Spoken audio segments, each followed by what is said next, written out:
So I'm sitting here and I'm thinking about my early 20s. What a period of my life that was.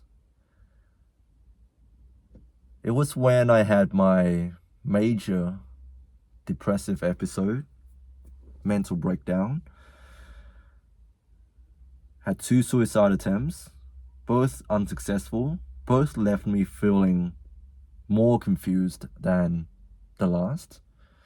Subsequent psychiatric ward admissions, months of rehab, psychotherapy treatments, seeing a bunch of professionals, putting my study on hold, worrying the shit out of my parents, worrying the shit out of my family,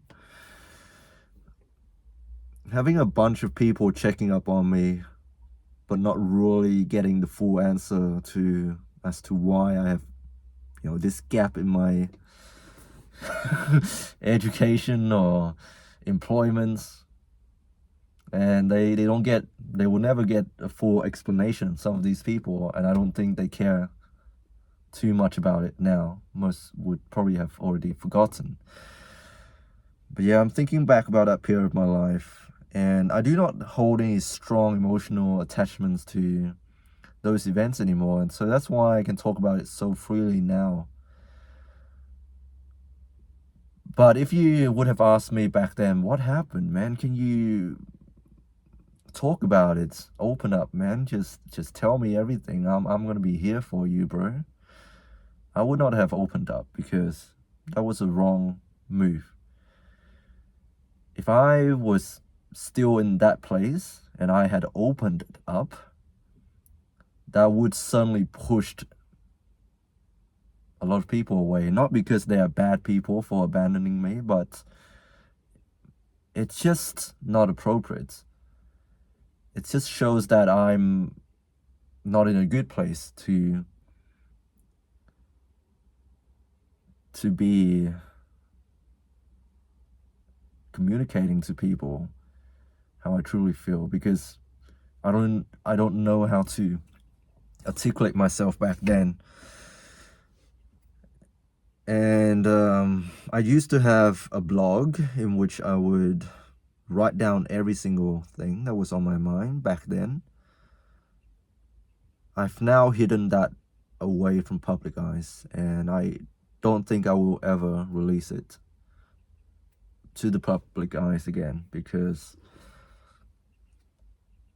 it was something that was written when I'm at the lowest point in my life, and I do not think it's gonna help society in any way. It's not gonna encourage anyone to to feel better about their own situations, and I do not think it's useful, it's helpful to anyone. And that's just my personal conviction. But now I can talk about it because I now have matured, and I can look back at these events with an objective mind. What it all comes down to, I truly believe, it's nothing to do with getting rejected by a woman. It's nothing to do with uncertainty, not knowing what to do in life, because I still don't know what to do in life, but I'm in a much better place now. I think it comes down to it comes down to me being very uncomfortable in who I am, fundamentally. As men, we are taught to, not show our emotions. As men, we are taught to, swallow all of these emotions, just bottling the emotions up inside. Never tell anybody about your emotions. Never be too emotionally available. Otherwise, that would scare the girls away. Otherwise, that would scare people away. It's not true. We need to be more vulnerable. But we can only do so when we can control our emotions. I don't know if it makes any sense to you, but if you had talked to the 20-year-old me back then, and if you had told myself back then to be more vulnerable, to open up to people more, the kind of things that would come out of my mouth will be quite horrific. I'm gonna segue this into another story. So during that period of my life, I was looking for some bandmates on Gumtree. Anybody remember that website? You know, when Gumtree was a thing back in the days, you sell secondhand stuff on there. It's also a good place to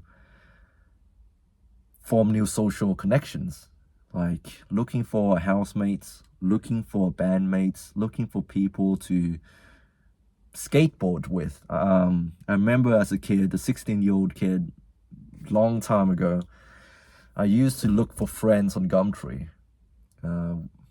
So you know how old I am.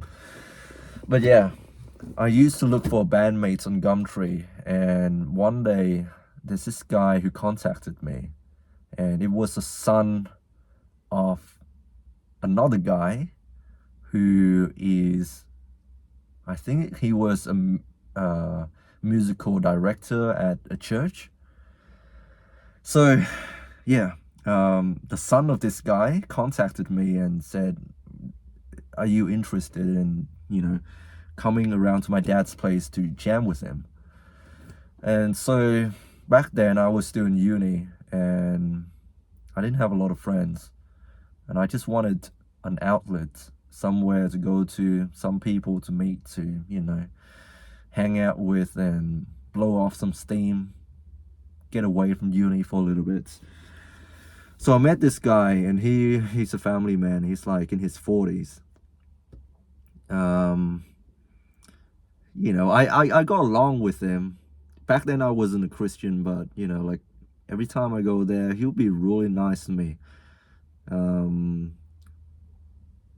And my perspectives on Christian, started to form, that they are nice people, very hospitable, very nice, very kind people. Even though I'm not Christian, every time I go there, he would ask me to have dinner with him, with his wife. We would pray before every meal. Yeah, I got along well with him. We play some music. He obviously knows a lot more theory than me. But during my encounters with this guy, I come to know his younger son. So not the guy that messaged me, but his younger son.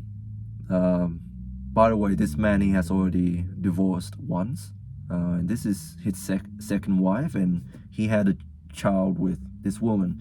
And that's the son I'm talking about. Without getting into too much details, we started exchanging contacts, and then I started hanging out with him more than his dad, the guy whom I originally met up with to play music, because he was more my age. I think he was around 23 back then. I was 19 or 20. And then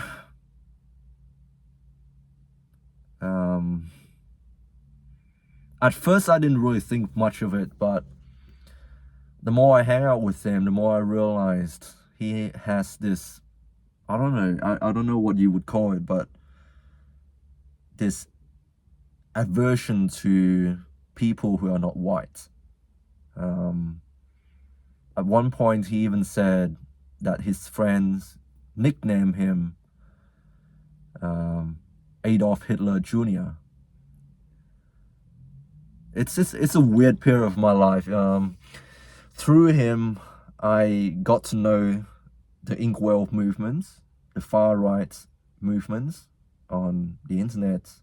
I became acquainted to these forums, and I think that's when I really started to spiral into this rabbit hole and went down this path of self-destruction.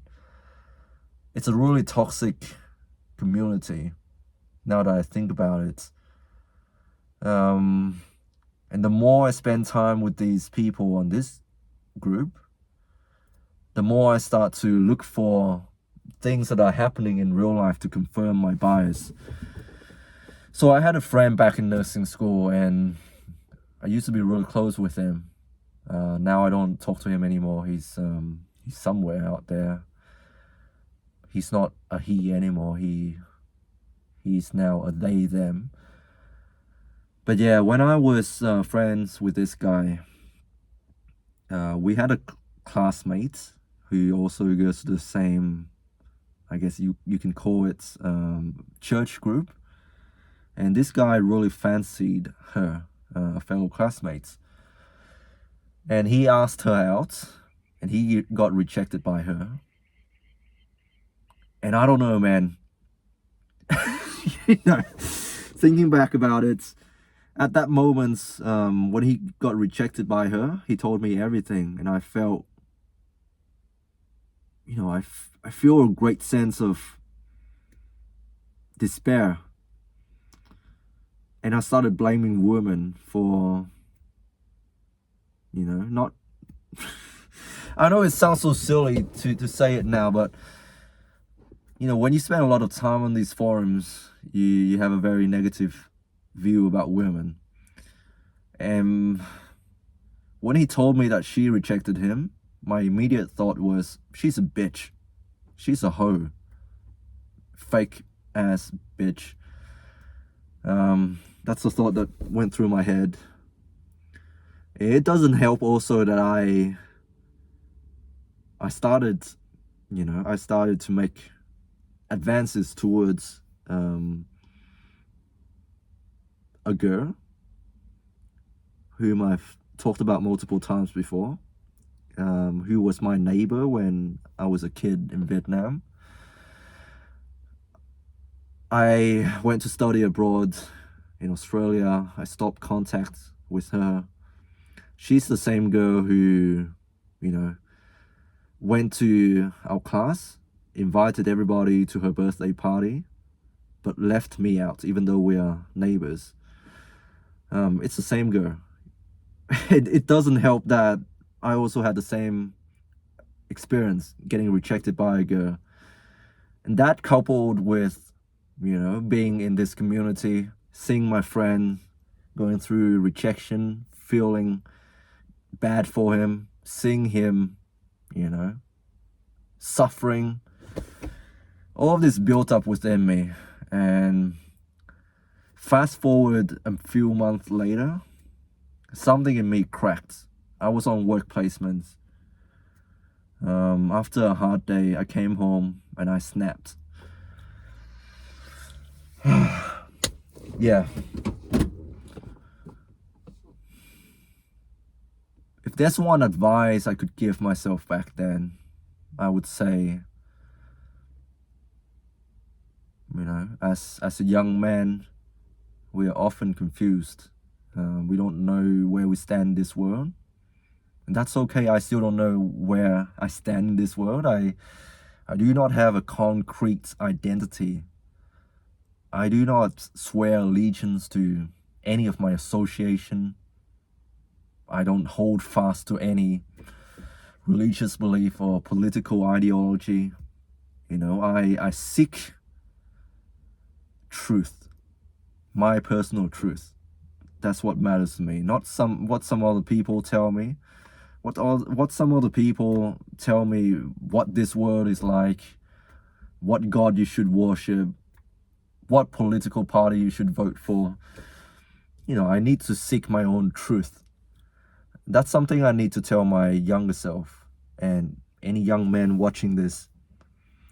Sometimes we often join a community. We subscribe to certain ideology because we do not want to feel vulnerable. We don't want to feel weak. We want to belong to something that gives us power, and that's reasonable. We're social creatures. We're pack animals. We need a tribe to thrive in. It's perfectly fine, and especially when you're young, when you don't have reassurance in yourself, you need others to tell you what to do. And You need a community, and I get it. That's why we join churches, we join communities, we even go on forums to talk shit about the world, even subscribing to these channels like myself. You would know all about it. But I was just in the wrong place at the wrong time, and I stumbled across the wrong people. And yeah, that's but I'm thankful for the experience, because I wouldn't be where I am now without meeting these people. I'm not saying they're bad people. It is just what it is. You either go down in history, or you come through to the other side and feeling more fulfilled, and you know where you stand in this world. And I'm glad I went through it. You know, a lot of these people who join these groups, whether that be religious groups or political groups, they do so because they are not doing terribly well with themselves. I look at the guy from Gumtree's son. He wasn't doing well. You know, he's a white Australian kid who he was going through trade school. He must have felt the pressure of getting a job, you know, losing his jobs to a bunch of immigrants, bunch of non-white people. He must have felt the pressure of moving out, to make enough money to move out and to not live with his parents anymore. I get it. And that's why I could understand he was feeling. This lady is walking very close to my car. That's why I could understand why he felt the need to, you know, vent or direct his hatred towards minorities. During the whole time that we hung out though, he didn't direct any hate towards me or my friend. We are both Vietnamese. But the whole time, you know, we were talking, he was saying stuff about gay people, about Jews, about black people. Stuff that I wouldn't want to get too much into details about. But he was not directing any of that towards us. And I wonder why. Is it because we are his friends? He doesn't see us as being threats to him. We're not from the same industry or whatever. I don't really know the full reason behind it. And yeah, I could also understand why I went down that path of hating women. I wasn't doing terribly well with myself. And so when I join those groups, it feels like I belong to a community. It feels like we could make an impact, you know. That's why a lot of, you know, I don't want to go too much into details about this, but a lot of jihadists, you know, Muslim who become radicalized and becoming like suicide bombers, they aren't doing terribly well. And I don't think we can fix it. The only thing that I could think my friends and I would have done differently for each other was to not try to come up with solutions, to not try to think about what could we do to get women to like us.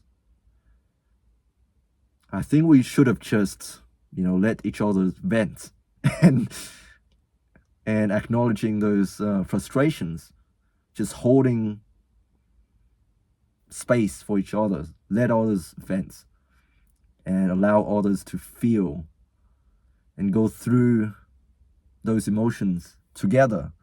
You know, when you feel together, you you seem to lessen the burden somehow from the other person. That's what we should have done.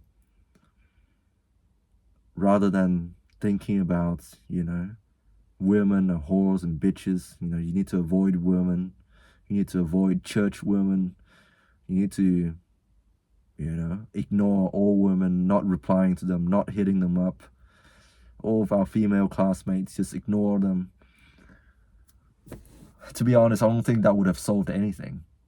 And it didn't. I still don't have a girlfriend. Yeah, anyways, this video is getting long. I doubt it's going to make any sense at all. But I just want to come on here, capture my thoughts, and get on with it. Anyways, if you've listened this far, thank you for listening. I hope you're doing well. Stay strong. God bless. And I'll speak to you later.